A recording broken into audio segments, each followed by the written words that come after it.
Pemusnahan barang bukti sabu dilakukan dengan cara dibakar melalui alat insenerator. Barang bukti sabu ini merupakan hasil pengungkapan dari 10 laporan ke polisi.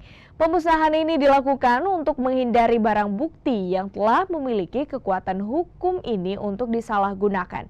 Selain itu, pengungkapan kasus ini juga menangkap 12 orang tersangka. Satu diantaranya tidak dihadirkan karena masih di bawah umur.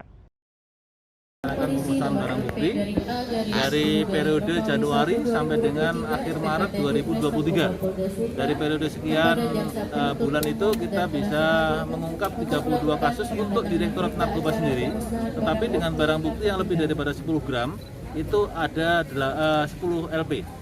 Kemudian dari 10 gram ke atas ini kita kumpulir, BP-nya ada 2.617 gram. Kemudian hari ini kita musnahkan dengan tersangkanya ada 12 orang. Di antaranya salah satu adalah anak di bawah umur. Tersangka ya.